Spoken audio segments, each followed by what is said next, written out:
Hey everybody out there in Disc Golf Land, I'm your host Marty P with Bangarang Discs, and welcome to another edition of Shoot to Thrill.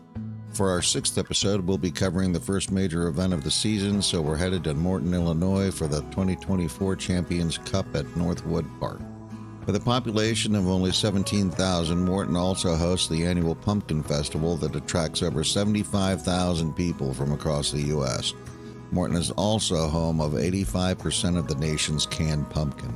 Before we begin, please take a moment to like and subscribe. Your feedback is always greatly appreciated.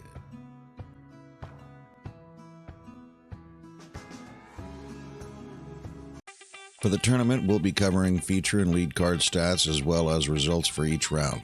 Stay tuned until the end when we present the tournament growth report that shows how the tournament has grown over the past few years. This year's Champions Cup would test players both mentally and physically, as challengers would need to hike 2 miles through an unforgiving course to scramble for par. Let's take a look at round 1's feature card. Day 1 had one of the best lineups so far this season, with prodigies Isaac Robinson, Discraft's Anthony Barella, and Paul McBeth, and MVP's Eagle McMahon. Isaac Robinson returned to the feature card to defend his title from last year.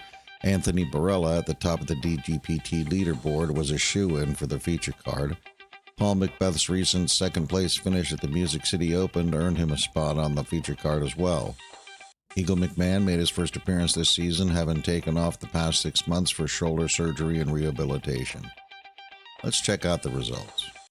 Joel Freeman edged out 5 players tied for 5th to make the lead card for Day 2. He gained strokes against his card mates with birdies on holes 5 and 10 and finished up with a turkey starting on hole 15. Freeman would finish up 4 under and 3 back with a round rating of 10.45, 11 points above his average. Nicholas Antela's double bogey on 12 kept him 1 back of the lead. Antela gained strokes with a birdie on 14 and strung together 2 turkeys on 7 and 16, finishing 6 under and 1 back with a rating of 10.54, 8 points above his average. Dickerson matched Antela's performance, finishing 1 back and 6 under. Dickerson gained a stroke with a birdie on 1 and a round rating at 10.54, 13 points above his average. In first place, Casey White managed slightly better at 7 under and gained strokes with a birdie on 6 and a 4-bagger starting on 6 to finish the round with a rating of 10.58, 38 points above his average. Heading into Day 2 were Discmania's Casey White, Discraft's Chris Dickerson, Discmania's Nicholas Antela, and Innova's Joel Freeman. Day 2 was postponed due to weather and would start again the following morning to finish up. Let me pause for a moment. So what you're telling me is that not only is everybody's endurance already being tested due to the short off week, but now they have to play 2 rounds in 1 day in the meat grinder that is Northwood Black? Let's check out the results. By the end of round 2, Andrew Presnell jumped 14 spots to take 4th place at 4 under and 6 backs, collecting a turkey on 16 and gaining strokes against the field with birdies on 16 and 18. Robinson played the first 13 holes bogey-free and then finished out +4 on the next 5 holes. Ezra finished the round with his average 1040 rating.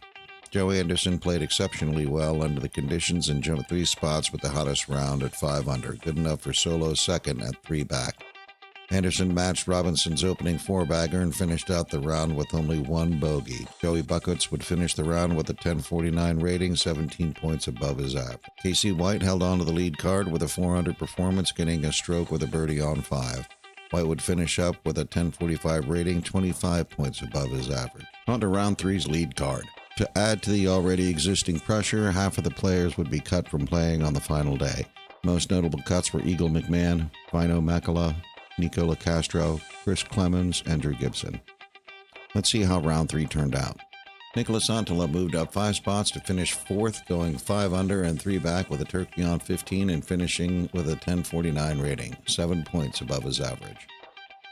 Joey Anderson remained tied for 2nd at 1 back. Anderson had an opportunity for the lead, but for his double bogey on 18. Joey finished 2 under with a 1035 rating, 3 points above his average. Ezra Robinson moved up a spot in a tie for 2nd, going 4 under and 1 back with a turkey on 8.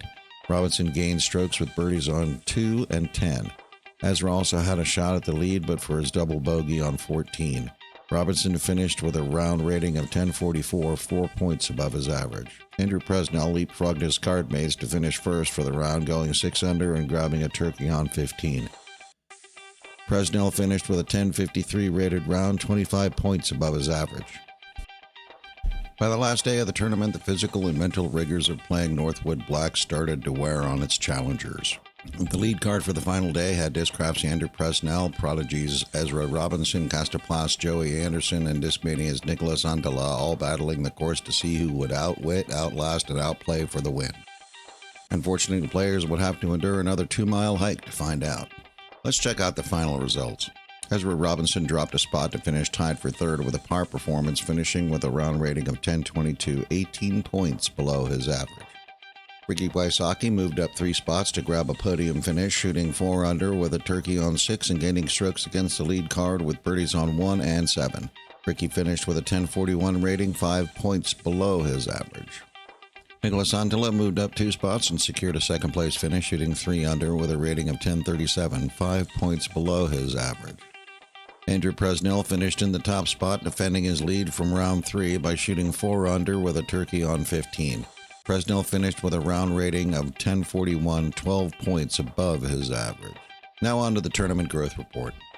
The Bushnell-sponsored event became part of the Pro Tour in 2022, originally intended to be an annual stop at the PDGA's International Golf Center in Appling, Georgia. A pine beetle infestation in 2023 took the W.R. Jackson course off the map for the foreseeable future. The switch to Northwood Black saw a 7% reduction in participation in this year's event. However, the purse grew 3.5%. Whether you're playing in Georgia or Illinois, strong sponsorship from Bushnell has led to an average purse of over $138,000 and a total purse of $415,000. The only question for the future is where it will be played next year. What are your thoughts? Should the DGPT keep the event at Northwood Black, or is there another course you'd like to see? Post your response in the comments. That's it for this episode. Stay tuned for our next episode, which will cover the Dynamic Disc Open in Emporia, Kansas.